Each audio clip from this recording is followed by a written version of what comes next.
Olá, pessoal. Estamos na nossa Conexão Querigma, portanto, conectando na palavra.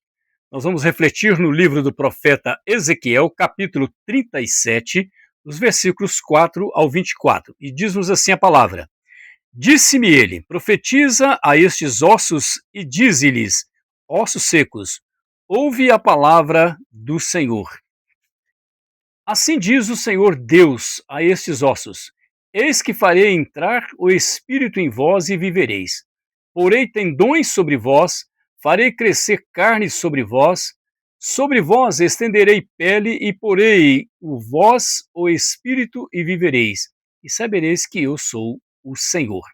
Então, profetizei segundo me fora ordenado. Enquanto eu profetizava, houve um ruído, um barulho de ossos que batiam contra ossos e se ajuntavam, cada osso ao seu osso. Olhei, e eis que havia tendões sobre eles, e cresceram as carnes, e se estendeu a pele sobre eles, mas não havia neles o espírito. Então ele me disse: Profetiza o Espírito, profetiza, ó filho do homem, e dize-lhe: Assim diz o Senhor Deus: Vem dos quatro ventos, ó Espírito, e assopra sobre estes mortos para que vivam. Profetizei como ele me ordenara, e o Espírito entrou neles, e viveram, e se puseram em pé um exército sobremodo numeroso. Então me disse: Filho do homem, estes ossos são toda a casa de Israel que dizem: Os nossos ossos se secaram e pereceu a nossa esperança, estamos em todos e todos exterminados. Portanto, profetiza e dize-lhes: Assim diz o Senhor Deus: Eis que abrirei a vossa sepultura e vos farei sair dela, ó povo meu, e vos trarei a terra de Israel. Sabereis que eu sou o Senhor, quando eu abrir a vossa sepultura e vos fizer sair dela, ó povo meu. Porei em vós o meu espírito, e vivereis, e vos estabelecerei na vossa própria terra. Então sabereis que eu, o Senhor, disse isto e o fiz, diz o Senhor. Queridos, eu fico por imaginar como Deus trabalha na questão de restauração do seu povo, a restauração do homem. Porque o nosso Deus, ele é o Deus restaurador. Em 1966, houve uma enchente desastrosa que varreu toda a cidade de Florença, na Itália, submergindo por mais de 12 horas a renomada obra de Giorgio Vasari. E é interessante perceber que esta obra tratava-se daquele quadro que mostrava ali, figurava a última ceia do Senhor Jesus. E numa mistura de lama, numa mistura de óleo quente, com a sua tinta já bem amolecida, a moldura de madeira muito, mas muito danificada, pensava-se que seria impossível restaurar esta peça, restaurar esta obra.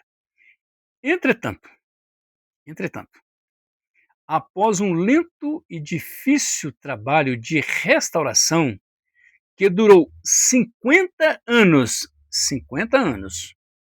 os especialistas e voluntários conseguiram o feito notável de restaurar esta valiosa pintura. Isto, queridos, também nos faz lembrar justamente do texto. E nós podemos agora emergir neste texto para entender, né, todo esse processo de restauração e entender o nosso Deus como um Deus restaurador. Talvez você esteja passando por uma perda muito grande, por uma dificuldade muito grande. Talvez você ache que a sua vida não tem jeito, não tem condições, não tem mais jeito. Mas eu quero te dizer uma coisa: o nosso Deus, ele é o Deus restaurador. Quando os babilônios conquistaram Israel, preste atenção nisso aí.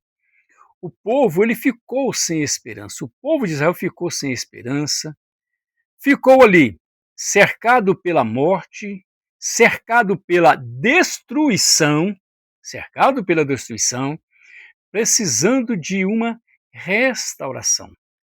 Quando nós olhamos lá em Lamentações, no capítulo 1, Jeremias coloca para nós Jerusalém que foi totalmente destruída e desolada. Lá no verso 1, ele começa dizendo assim: como jaz solitária, a cidade outrora populosa tornou-se como viúva, a que foi grande entre as nações, princesa entre as províncias, ficou sujeito a trabalhos forçados. Talvez nós passamos por momentos assim, talvez você esteja passando por momentos assim de dificuldades, que você precisa de uma restauração, você precisa de um tempo para você respirar, entender tudo o que está acontecendo na sua vida, mas você não tem momento para isso. Tudo o que você sente é a falta de esperança, você está cercado de destruição, você está cercado do sentimento morte, perda. E na realidade isso eu sei que machuca muito, mas muito os nossos sentimentos, o nosso psicológico, o nosso emocional. E isso é comum acontecer na vida do ser humano. Eu disse numa mensagem passada que a nossa vida ela é movida por momentos, né, tão gostosos da nossa vida, que é momentos que nós fazemos as nossas escolhas. E as escolhas é que definem aonde chegaremos e como chegaremos. Nessa fase turbulenta que o povo de Israel passou, esse povo ficou sem esperança e Ezequiel estava ali, diante de um vale, e Deus mostrou-lhe numa visão o que havia muitos ossos secos. E Deus disse a Ezequiel: filho do homem, acaso estes ossos secos que você vê podem voltar a viver? Deus perguntou para o profeta Ezequiel. E Ezequiel respondeu: ó Senhor soberano, só tu o sabes, Senhor. Está lá no verso de número 3. Deus faz essa pergunta para Ezequiel. E lá no verso de número 3, no mesmo capítulo, né, Ezequiel então responde ao Senhor: ó Senhor, só tu o sabes. Só o Senhor sabe. Querido, quando nós paramos para nos colocarmos à disposição do Senhor, debaixo do poder, da autoridade do Senhor, nós vamos entender que quanto mais nós nos aproximamos de Deus, buscamos um bom relacionamento com Ele, as coisas começam a acontecer na nossa vida. Sabe por quê? Porque a vontade de Deus na nossa vida, ela é boa, ela é perfeita. A vontade de Deus na nossa vida, não tem como você medir, é imensurável. Mas para você entender a vontade de Deus na sua vida, para que você seja restaurado, você precisa buscar um relacionamento com Ele, uma intimidade com Ele. E é justamente isso que Deus faz com Ezequiel neste momento. Ele chama Ezequiel e a gente percebe que Ezequiel tem um relacionamento com Deus e ele começa então um diálogo e Deus manda que Ezequiel profetize sobre aqueles ossos secos. Então, a partir daí, o Senhor ele ordenou, né, que profetizasse que aqueles ossos viveriam. E enquanto Ezequiel profetizava, ouviu-se em todo o vale um barulho de osso, aqueles barulhos batendo uns contra os outros, e os ossos de cada corpo estavam se juntando. Está lá no versículo de número 7. O verso de número 7 diz: então profetizei segundo me fora ordenado. Enquanto eu profetizava, houve um ruído, um barulho de ossos que batiam contra ossos e se juntavam cada osso ao seu osso. Cada osso ao seu osso. Tudo se juntava, tudo começou a se tornar perfeito novamente. E é interessante perceber, queridos, que Deus ele revelou para Ezequiel nesta visão que a restauração de Israel só poderia vir por intermédio do Senhor. Queridos, não adianta você buscar restauração, está nos seus recursos financeiros. Não adianta você buscar restauração, você querer trabalhar dia e noite, você ficar aí imergido em um cansaço físico, mental, né, um esgotamento físico, mental, entrando em estresse. Não adianta, você não consegue restaurar. A restauração só pode vir de Deus.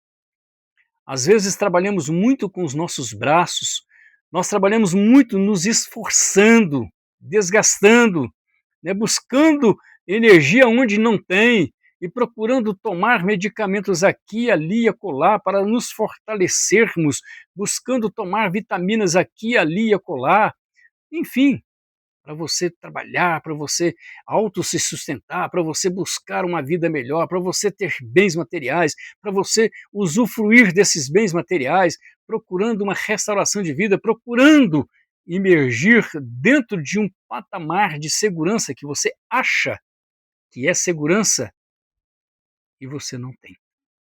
Israel foi destruída. Israel foi totalmente desolada. Ela era grandiosa, famosa, e no entanto ela foi a destruição. Só Deus, queridos, pode restaurar.